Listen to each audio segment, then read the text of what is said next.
quien tenga la respuesta certera a esta pregunta será, en primer lugar, muy famoso y, en segundo lugar, aportará algo significativo. Hay infinitas respuestas. Hay infinitas respuestas. Lo que vemos desde la perspectiva del trabajo sistémico transgeneracional es que hay asuntos que a veces quedaron pendientes, improntas que empiezan a generar como una especie de atractores o de posibilidades de apego. Entonces resulta que encontramos la persona adecuada para bailar las danzas que son pertinentes a lo que el sistema en general necesita.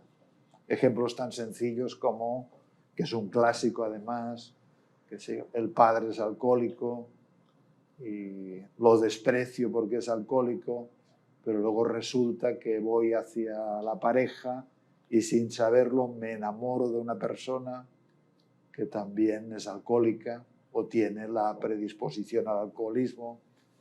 Entonces yo creo que lo que guía de quién nos enamoramos es un detector un poquito inconsciente que es capaz de ver en la otra persona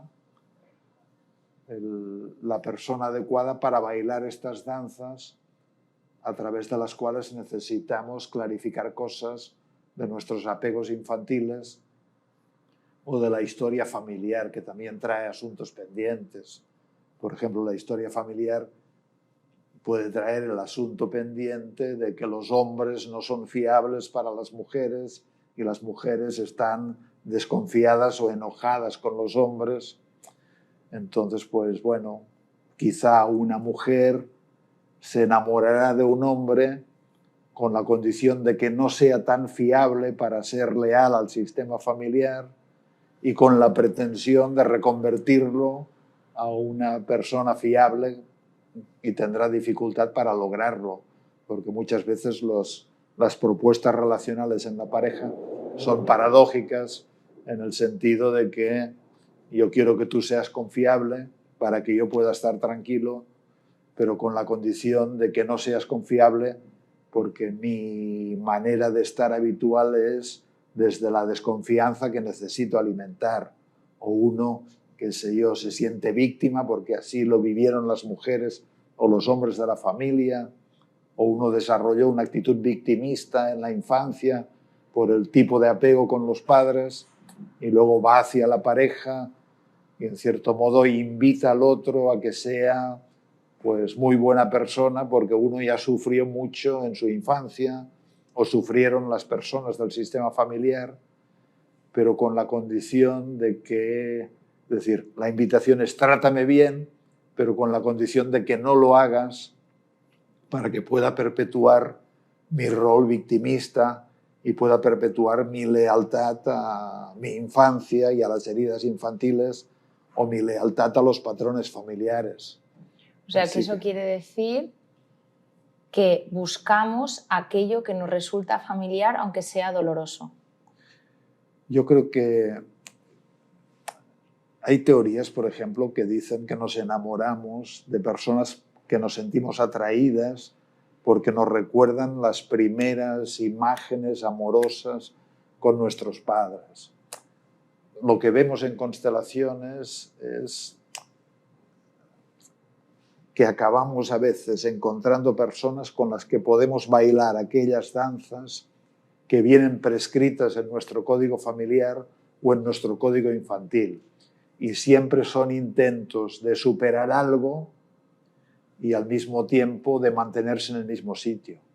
Esta es la parte que me confunde, ¿no? Porque, por ejemplo, si yo he tenido una historia familiar en la que he tenido una pérdida de una madre en los primeros años de vida y yo, por mi historia, he tenido un papel de ser muy resolutiva, tomar muchas decisiones y sacar a relucir mi autonomía, me voy a topar con personas a las que yo arrastre, guíe, a las que yo encauce, pero en el fondo mi deseo, yo me siento cómoda y porque es lo que he aprendido, pero mi deseo es, por favor, que sed autónomos, haced cosas vosotros también, claro, ¿no? Pero esto es un imposible.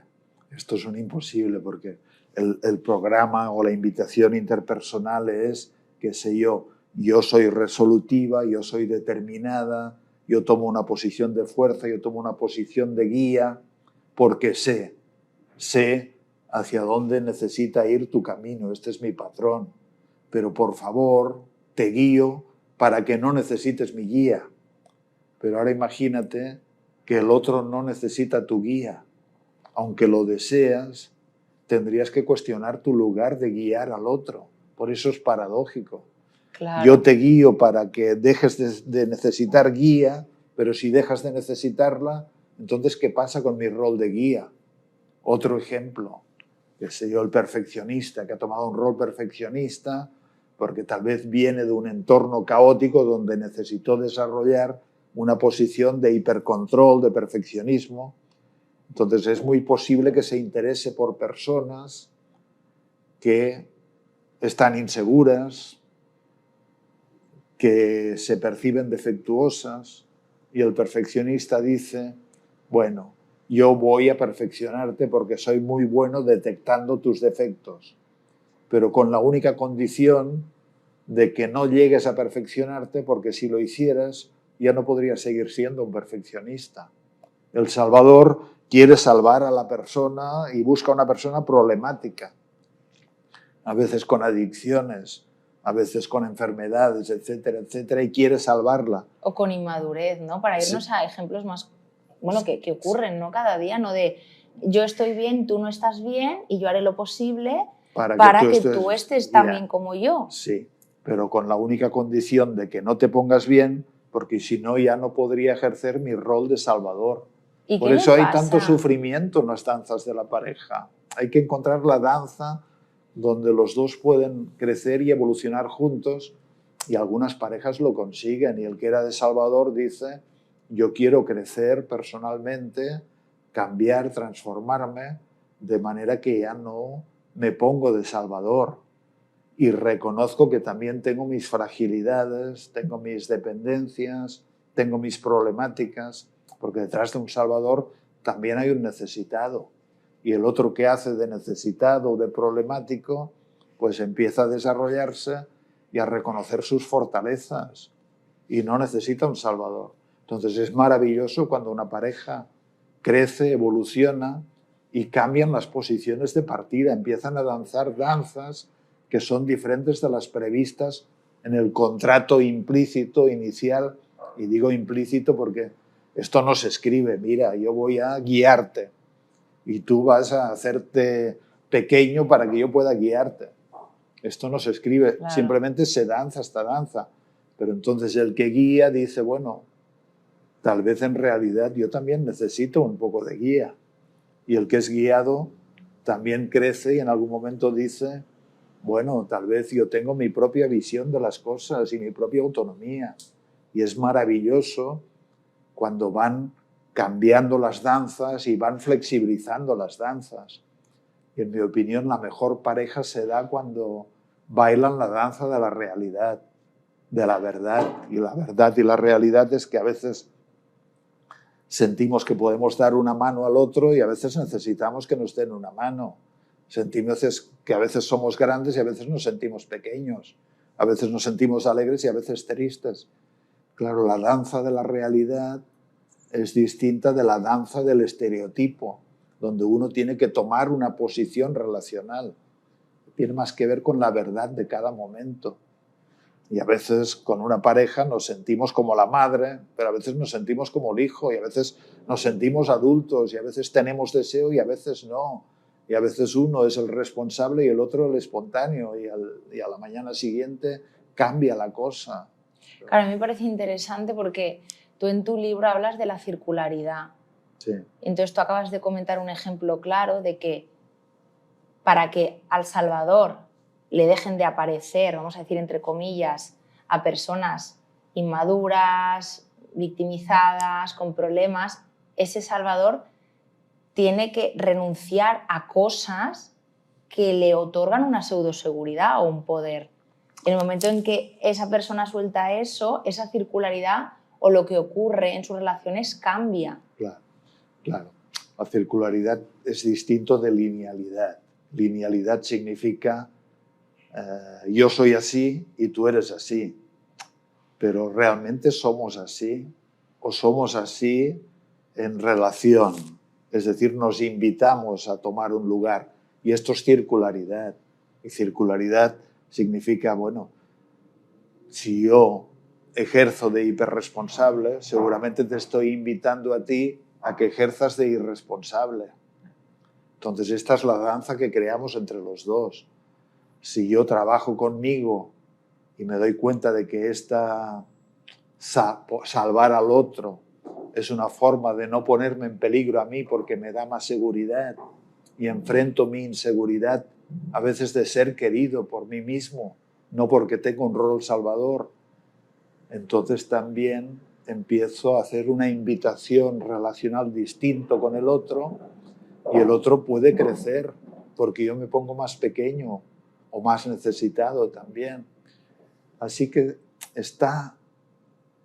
una parte está en nuestras manos también generar propuestas en las que el otro no tiene que representar un rol muy fijo, sino un rol puede ser un rol más flexible.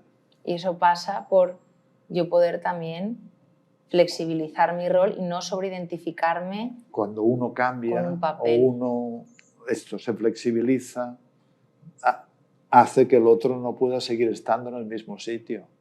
Muchas parejas, por ejemplo, entran en crisis. Y la crisis consiste en que hay muchos tipos de crisis.